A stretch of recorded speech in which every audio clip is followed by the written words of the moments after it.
At my husband's work event, I caught him flirting with his coworker while I danced alone, pretending not to see me. When I confronted him, he sneered. "I'm not tied down. You can stay or leave, but I'm not changing." As I walked away, I felt a mix of betrayal and empowerment. His arrogance would cost him everything. I watched my husband's arms wrap around another woman's waist, his lips brushing against her ear as they swayed to music I could no longer hear over the roaring in my head. The champagne flute in my hand trembled, golden liquid sloshing against crystal, as Mason threw his head back and laughed at something Abigail said. He hadn't laughed like that with me in months. 12 hours on my feet at Pete's Diner had left blisters that stung against my rarely worn heels. I'd rushed through a shower, fought with mascara that kept clumping because my hands wouldn't stop shaking from exhaustion, and squeezed into a dress I'd saved for 3 weeks to buy, all to stand alone at his company's annual sales achievement dinner, invisible even in a room full of people. More champagne. A server paused beside me, tray extended. I shook my head, my throat too tight to form words. My wedding ring caught the light as I gripped my glass. The small diamond, nothing like the glittering rocks that adorned the fingers of Mason's female colleagues. 6 double shifts in a row had provided the money for Mason's new suit, the one that now pressed against Abigail's sequin dress as they continued dancing. He'd insisted he needed it to look the part of future sales director. I'd handed over my tip money without hesitation, believing in his dreams like I always had. "Claire, you made it after all." Sandra, Mason's office manager, appeared at my elbow. Her sympathetic smile told me she'd noticed what I was watching. "I wasn't sure you'd be here. Mason said you might be working tonight." My stomach clenched. He'd told them I wouldn't come? After all the arrangements I'd made to swap shifts? "I wouldn't miss it," I managed, the lie bitter on my tongue. "Mason's been working toward this promotion for so long. Well, our department couldn't function without him." Sandra nodded, sipping her drink. "Though between us, he's been distracted lately. Abigail's arrival has certainly changed the dynamic." My eyes returned to the dance floor where Mason now had his hand resting at the small of Abigail's back, fingers splayed possessively against her dress. The same gesture he'd used with me when we first dated 5 years ago. Before the mortgage. Before his ambitions consumed our relationship. Before I became the support staff in his personal life. "Excuse me," I whispered to Sandra, setting my glass on a nearby table. The path to the dance floor felt endless. Each step sent pain shooting through my arches, a physical manifestation of the ache spreading through my chest. Couples moved around me, their laughter and conversation creating a suffocating bubble I couldn't penetrate. I reached them just as the song changed. Mason's back was to me, his attention fully on Abigail, whose eyes widened slightly when she noticed me approaching. She didn't step back. Didn't remove her hand from his shoulder. "Mason." My voice was steadier than I expected. He turned, surprise flashing across his face before settling into something harder to read. "Claire. I didn't see you arrive." Clearly. The word escaped before I could filter it. Abigail's red lips curved into what might have been intended as a smile. "You must be the wife. Mason's told me so much about you." The lie was transparent. Mason had barely acknowledged my existence at the office Christmas party 6 months ago. I doubted his new account executive knew anything about me beyond my name. If that. "I need to speak with my husband," I said, my gaze locked on Mason. "Privately." Mason sighed, the sound heavy with inconvenience. "We're in the middle of discussing the Westbrook account." "On the dance floor?" The question slipped out sharp and brittle. His jaw tightened, the muscle working beneath his freshly shaved skin. "Fine. 5 minutes." He followed me to a relatively quiet corner near the emergency exit, the red sign casting an appropriately ominous glow over us. Behind him, I could see Abigail watching, not even pretending to look elsewhere. "What's going on?" I asked, hating how small my voice sounded. "What are you talking about?" Mason checked his watch, the one I'd saved for 3 months to buy him last Christmas. "Don't insult me by pretending. I've been standing here for 45 minutes while you've barely left her side." He exhaled sharply. "This is a work event, Claire. I'm networking." "Is that what they call it now?" The words burned my throat. Because from where I was standing, it looked more like foreplay than networking. His expression hardened, eyes narrowing. "You're overreacting. This is important for my career." And what about us? What about our marriage? Mason's gaze drifted past me, back toward the party where Abigail still lingered. Look, I don't have time for this drama right now. The regional director is here and I need to make an impression. Answer me, I insisted, stepping closer. What's happening with us? For a moment something flashed across his face, guilt perhaps or hesitation. Then it was gone, replaced by cold indifference. I'm not tied down. You can stay or leave, but I'm not changing. He delivered the words with a casual cruelty that stole my breath. This is who I am, Claire. This is the life I want. If you can't handle it, that's your problem. The ground seemed to shift beneath me. 5 years of marriage. 3 years of double shifts to support his career.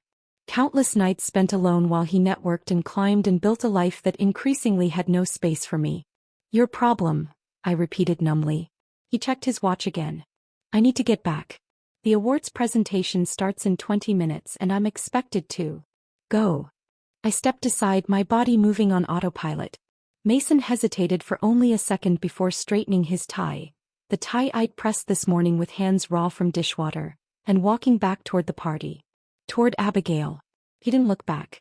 I watched him go, feeling something inside me crystallize. Not break. Breaking implied weakness, shattering. This was different. This was hardening, strengthening, transforming into something new and unfamiliar.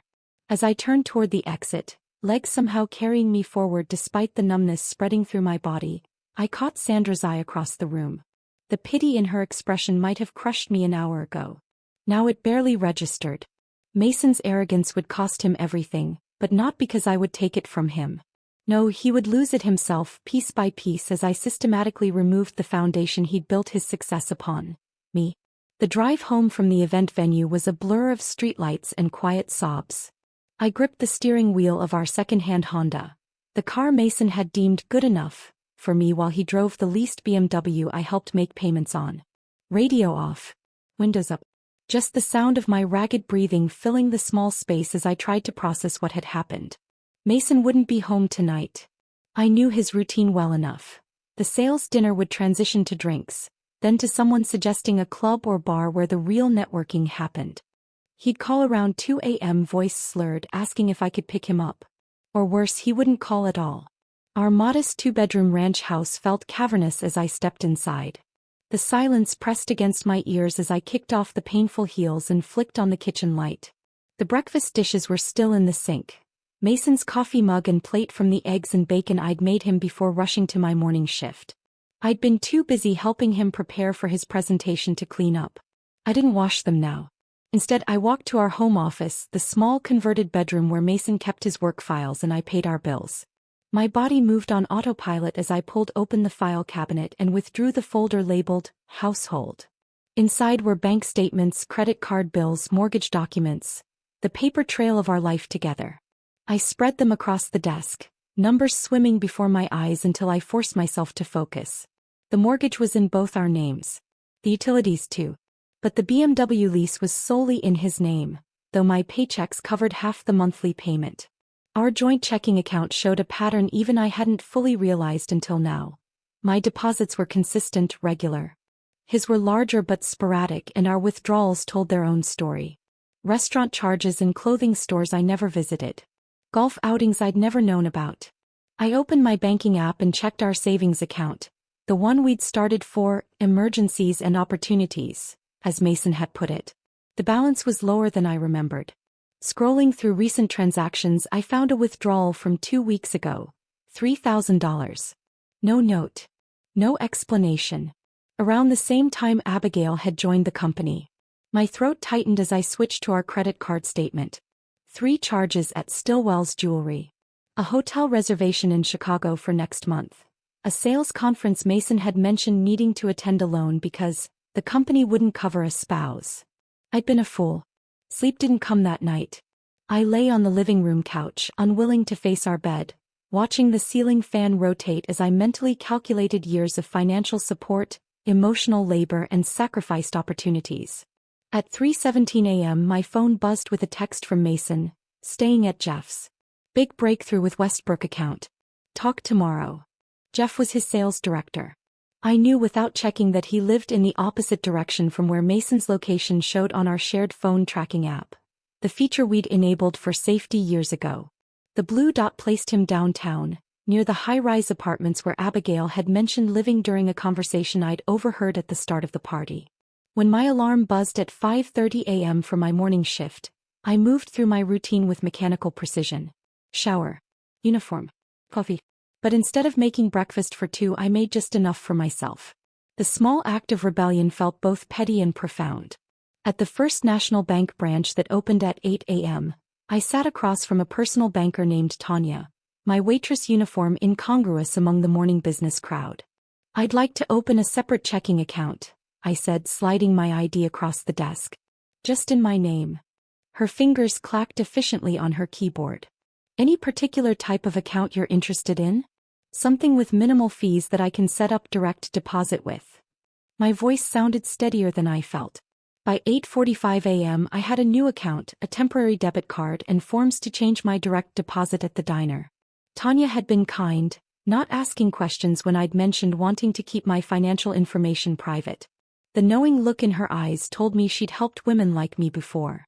At Pete's Diner, my manager Dave raised his eyebrows when I requested the direct deposit change but signed the form without comment.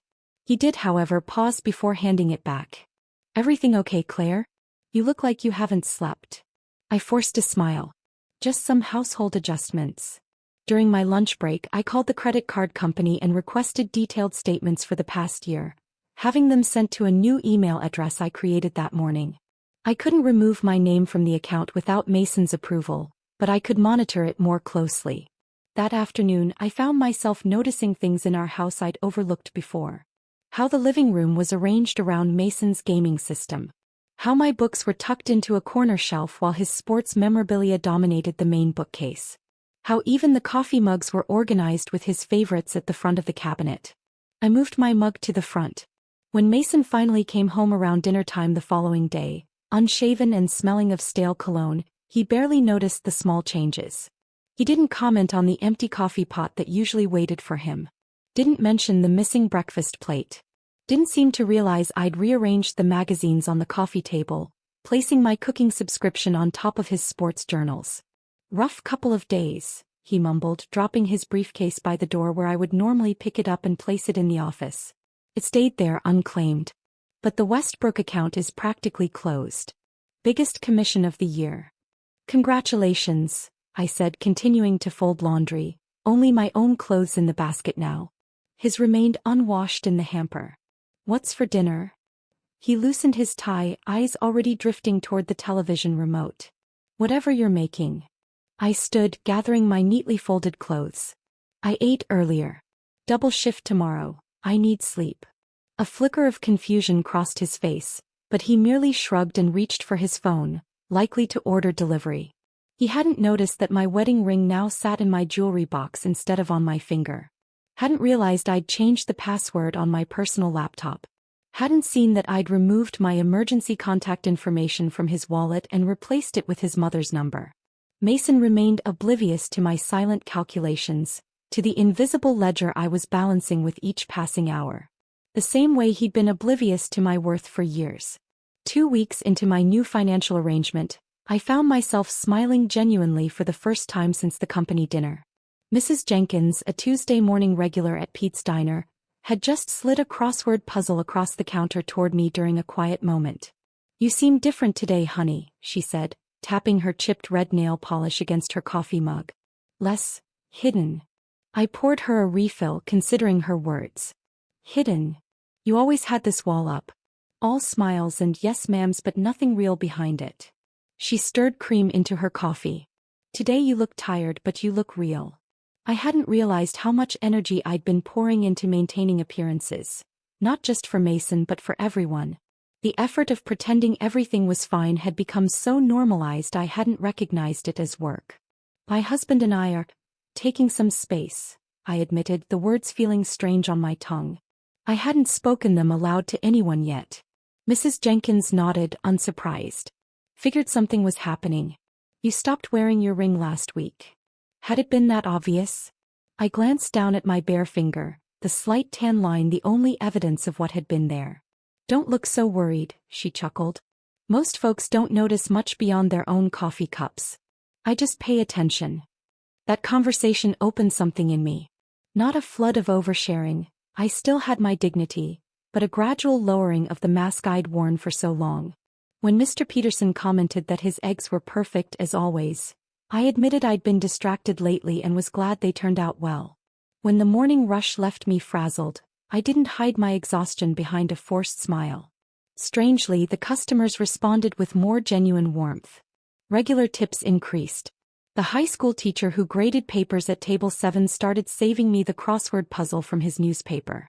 Little kindnesses appeared when I stopped pretending I didn't need them.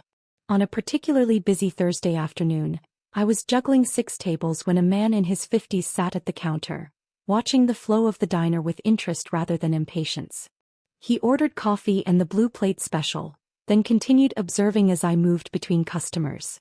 "You handle the floor like a conductor with an orchestra," he commented when I refilled his coffee. I laughed, wiping condensation from a water pitcher. "If this is an orchestra, we're missing half the instruments. We're short-staffed again. You compensate well." He extended his hand. "Frank Mercer." "Claire," I replied, shaking it briefly before hurrying to deliver a tray of burgers to table 3. When I returned to clear his plate, Frank handed me his business card. "I own Riverfront Grill over on Spruce Street. Been watching how you work. You've got a gift for this business." I tucked the card into my apron pocket with a polite thank you, assuming it was just a nice compliment from someone who understood the industry. But Frank returned the next day and the day after that. Each time he sat at the counter, ordered something different, and observed the diner's operations with a professional eye. On his 4th visit he stayed until my shift ended. "Got a minute to talk?" he asked as I hung up my apron. We sat at a corner booth while the evening staff took over. Frank didn't waste time with small talk.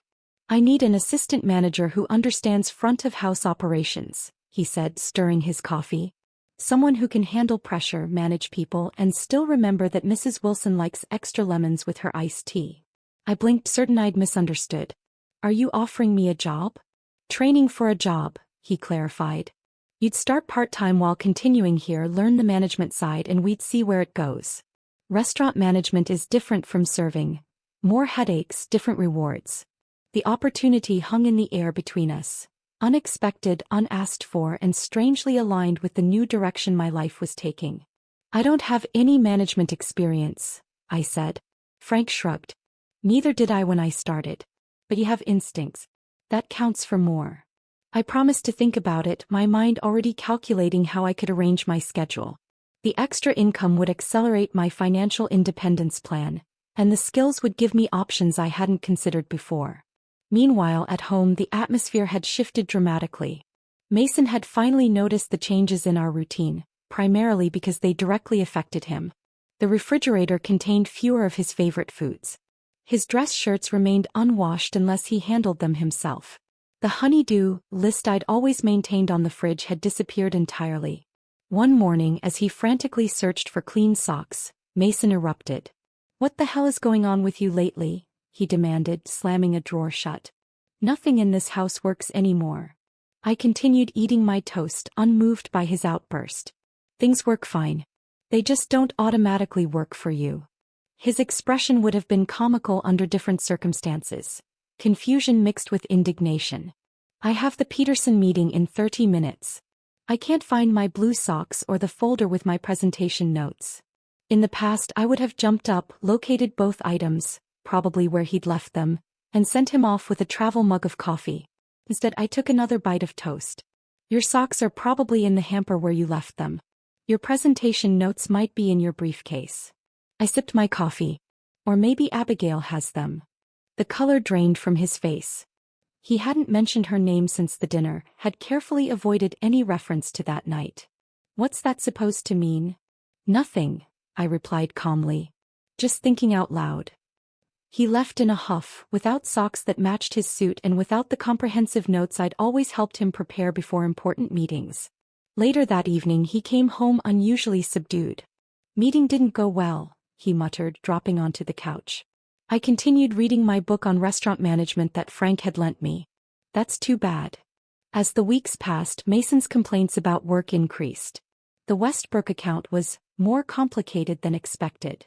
His director was suddenly micromanaging everything. The presentation he'd made had technical difficulties. What he didn't recognize was that the technical difficulties were me, or rather the absence of me. No one was proofreading his proposals for typos. No one was creating his PowerPoint slides with the animations he liked. No one was reminding him of client birthdays or preferences or which talking points had worked in past meetings. The invisible support system he'd relied on had vanished, and his career was showing the cracks. Meanwhile, I started spending 2 evenings a week at Riverfront Grill, shadowing Frank and absorbing everything I could about inventory management, staff scheduling, and food costs. The work was challenging in a way that serving never had been, using different muscles, both literal and figurative. "You're a natural at this," Frank commented one night after I'd successfully mediated a dispute between a server and the kitchen staff. "You see the whole picture, not just your corner of it." I realized I'd been seeing the whole picture for years. Managing our household, Mason's career, our finances, my own work. I'd been practicing these skills all along, just never getting paid or recognized for them. For the first time in years, I felt a flutter of excitement about my future. One that had nothing to do with supporting someone else's dreams. The first sign that Mason had genuinely noticed my absence from his professional life came 3 months after the company dinner. I returned home from an evening training session at Riverfront Grill to find him sitting at the kitchen table, surrounded by papers and looking utterly defeated. "The quarterly numbers came in," he said without looking up. His voice held none of its usual bravado. "I missed my targets. By a lot." I set my bag down, feeling a complicated mix of emotions.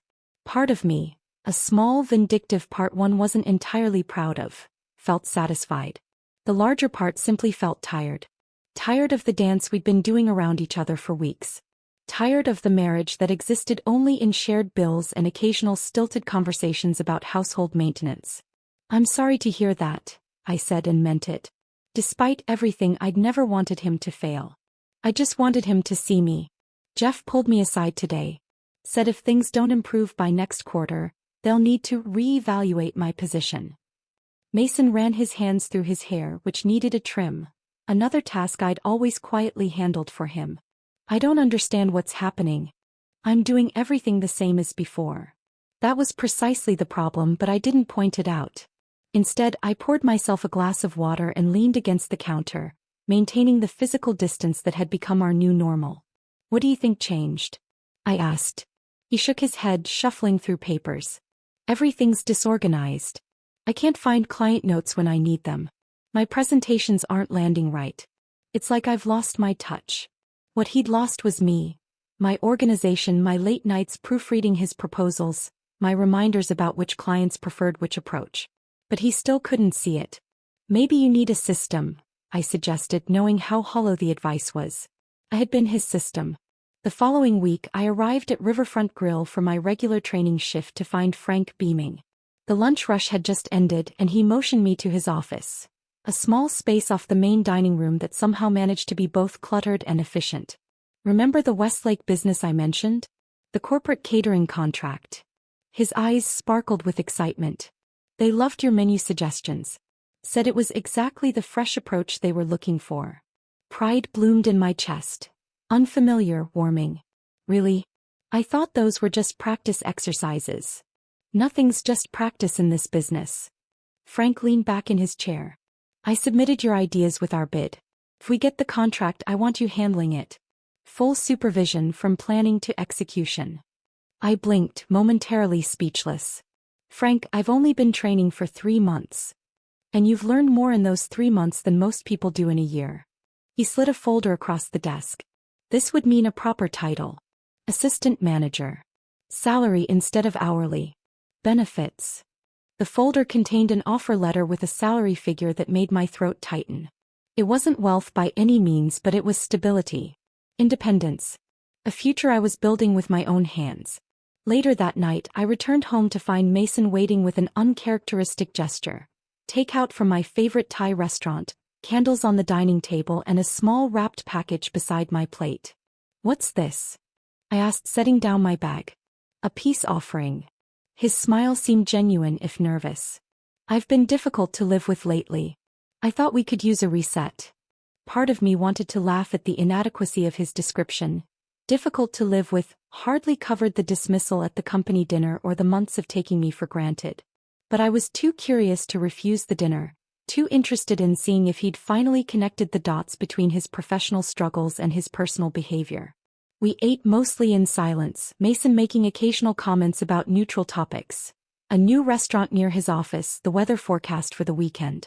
It felt like a first date with a stranger, formal and cautious. After the meal, he pushed the small package toward me. Open it. Inside was a jewelry box containing a pair of sapphire earrings. Pretty but not particularly to my taste. They were the sort of gift a man buys when he doesn't really know the woman he's buying for, despite 5 years of marriage. Thank you, I said, closing the box. They're lovely. I've been thinking about us, Mason began, reaching for my hand across the table. I let him take it, noting how unfamiliar his touch now felt. These past few months, everything's fallen apart. At work, at home. I finally realized what changed. I waited, wondering if the breakthrough I'd been hoping for had finally arrived. I lost my focus, he continued. Got distracted by office politics and new accounts. But I want to fix things now. Get back to how we were. My heart sank. He still didn't see it. How we were, I repeated softly. Yes. He squeezed my hand. You were happier then. We both were. I want that back. I gently withdrew my hand. Mason, do you remember what you said to me at your company dinner? When I confronted you about Abigail. His expression clouded. I was stressed that night. I didn't mean. You said you weren't tied down. That I could stay or leave, but you weren't changing. I met his gaze steadily. Those weren't stress-induced words, Mason. They were honest ones. Claire, please. And you were right in a way. You aren't changing. But I am. I stood up, retrieving the folder from my bag. I received a job offer today. Assistant manager at Riverfront Grill. I'm taking it. He stared at me, confusion giving way to alarm. Wait, you've been working at a restaurant? I thought you were just picking up extra shifts at the diner. I've been training for this position for months. I start next week. Mason's face flushed. Were you planning to discuss this with me at all? We have bills, commitments. I've been covering my half of everything, I said calmly. Check the accounts if you don't believe me. That's not the point. He stood now too, agitation making him pace. We're supposed to make major decisions together. That's what marriage is. The irony of his statement wasn't lost on me. Like your decision to publicly humiliate me? Or the decision to withdraw $3,000 from our savings without discussion? Or perhaps your decision about which hotel to book with Abigail for next month's sales conference? His step faltered. You've been spying on me? No, Mason. I've been waking up. I took a deep breath. I've consulted with a lawyer. I'm filing for divorce. The words hung between us, finally spoken after months of internal preparation. Mason's face cycled through emotions, shock, anger, disbelief. You can't be serious, he whispered. I've never been more serious about anything. I gathered the earrings and returned them to him. I don't want these. I don't want a reset. What I want is a life where I'm valued, not just useful. Mason sank back into his chair, the reality of the situation finally hitting him. All this time while I've been struggling, you've been planning to leave me? No. All this time while you've been struggling, I've been finding myself. I headed toward the door, pausing before I left the room. The divorce papers will be delivered to your office next week. I've already arranged for a place of my own. As I walked away, his voice followed me, smaller than I'd ever heard it. Claire, please. I need you. Those words, the ones I'd longed to hear for years, now came too late. He didn't need me. He needed what I provided. The support, the organization, the foundation I'd built that made his success possible. And for the first time, I needed something more than being needed. I stood in front of the mirror in my new apartment, adjusting the collar of my blazer. A simple navy one I'd found at a consignment shop but had tailored to fit perfectly. Professional. Confident. My reflection showed someone I was still getting to know. A woman with purpose in her eyes and determination in the set of her jaw. Today marked my official first day as assistant manager at Riverfront Grill. The small one-bedroom apartment I'd moved into 2 weeks ago still had boxes stacked in corners, but I'd prioritized setting up my closet with my new work wardrobe, practical pieces that bridged the gap between kitchen functionality and management authority. My phone buzzed with a text from Frank. Staff meeting at 9. Bring your A game. I smiled, remembering how Mason used to text me before his big meetings. Not with encouragement but with last-minute requests. Iron my blue shirt. Find my presentation notes. Pick up coffee for the team. The parallel between our career paths struck me suddenly. Both of us stepping into management roles, but with vastly different support systems. The morning staff meeting went smoothly. Frank introduced me officially, though most employees already knew me from my training shifts. I presented the new schedule I'd created, addressing concerns and explaining the logic behind shift changes with a confidence that surprised even me. "You're a natural," Frank commented afterward as we reviewed inventory in his office. The kitchen staff actually listened instead of grumbling. "That's rare for schedule changes." I shrugged but couldn't hide my smile. I just explained the why behind the decisions. People respond better when they understand the reasoning. Most managers never learn that. Frank handed me a thick binder. "Speaking of understanding things, I need you to familiarize yourself with these vendor contracts. We'll be renegotiating next month." The responsibility was daunting but exhilarating. For once, my organizational skills and attention to detail were being valued rather than expected and overlooked. That afternoon, my lawyer called with an update on the divorce proceedings. Mason had finally signed the settlement agreement after weeks of delaying tactics and emotional appeals. The division of assets had gone largely as I'd planned, thanks to my meticulous documentation and financial foresight. "He seemed surprised by how prepared you were," my lawyer commented. "Especially about the separate accounts." I thought about the small acts of financial independence I'd begun months ago. The redirected tips, the separate account, the careful tracking of joint expenses. Those silent calculations had given me options when I needed them most. "When will it be finalized?" I asked, watching the dinner prep start in the kitchen through Frank's office window. "About 30 days. You'll be officially divorced before summer." The word, divorced, still felt strange, a label I'd never expected to wear. But it no longer carried the stigma of failure I once feared. Instead, it represented a conscious choice to value myself when someone else wouldn't. 2 weeks later, I ran into Sandra, Mason's office manager, at the grocery store. I'd been avoiding places where I might encounter mutual acquaintances, still adjusting to my new status. But her warm smile as she approached my cart suggested no judgment. "Claire, you look wonderful." Her eyes took in my relaxed weekend attire and the healthy glow that had returned to my face. "How are you doing?" "I'm good, Sandra. Really good, actually.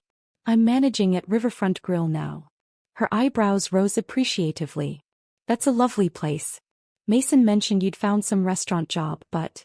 She trailed off, clearly recalibrating the information she'd received. I smiled, understanding the disconnect. "How are things at the office?" Sandra's expression shifted subtly. "Challenging. The Westbrook account fell through last month. Mason's been struggling to adjust." I nodded, feeling a complicated mix of emotions.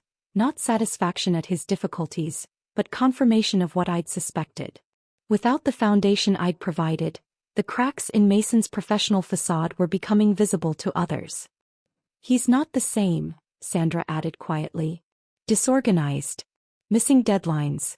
Between us, there's talk of reassigning some of his accounts." I pushed my cart forward, ready to close this chapter. "I hope he figures things out." "Me too." Sandra touched my arm gently. "For what it's worth, many of us miss seeing you at company events. You always brought something special." That evening, back in my apartment, I reviewed the financial proposal Frank had asked me to evaluate. A potential opportunity to purchase a small stake in a new restaurant concept he was developing on the riverfront. The numbers were substantial, representing the bulk of my divorce settlement, but the projected returns were promising. I thought about Mason, about how he'd always controlled our major financial decisions, dismissing my input as uninformed. Now I sat alone at my small dining table, spreadsheets and market research spread before me, making calculations that would shape my future. 3 days later, I signed the investment agreement, becoming a minority partner in what would become Riverside Market and Eatery, a hybrid concept combining local food vendors with casual dining. My restaurant experience and Frank's business acumen made for a partnership that felt balanced and respectful in a way my marriage never had. "To new beginnings," Frank said, raising a coffee mug after we signed the papers. "Not a romantic gesture but something equally valuable: professional respect." "To serving our own dreams," I replied, clinking my mug against his. 1 year later, I stood at the entrance to Riverside Market and Eatery on opening night, watching the space fill with customers excited to explore the local food stalls and communal dining areas we'd designed. My investment had grown into something tangible, something with my fingerprints on every aspect, from the menu collaborations to the staff training program I'd developed. Frank approached, champagne flutes in hand. "We did it." "We certainly did." I accepted the glass, surveying the bustling market with pride. "Have you seen this?" He handed me the local business journal, folded open to a feature on dining trends. A sidebar highlighted recent changes in the corporate dining scene, including a brief mention of Mason's company restructuring their sales department. Mason had been moved to an internal support role, still employed but no longer client-facing. I folded the paper without comment and handed it back. Mason's career trajectory was no longer my concern, nor was it the measure of my success. My vindication hadn't come from his downfall but from my own rise, from discovering that the skills I'd used to support him had always been valuable in their own right. Later that evening, as I made rounds checking on customers and vendors, a familiar face appeared at the hostess stand. Abigail, the account executive from the company dinner that had started it all, stood scanning the market, clearly meeting someone. Our eyes met briefly before she looked away, recognition and discomfort flashing across her face. I approached with professional courtesy. "Welcome to Riverside Market. Are you dining with us tonight?" She nodded stiffly. "Meeting a client. I've heard good things about this place." "I'm glad to hear that. I'm Claire Evans, one of the partners here." The surprise on her face was subtle but unmistakable. "Evans, you're—" "Yes," I confirmed simply. "Table 15 is available by the window. The Hartwell Vineyard rose pairs beautifully with our special tonight." As I walked away, I felt none of the anger or resentment I might have expected a year ago. Abigail had unknowingly done me a favor that night, exposing a truth I'd been too busy serving others to see. My worth had never been determined by Mason's validation. It had always been within me, waiting for the moment I'd finally choose to serve my own dreams with the same dedication I'd given to his.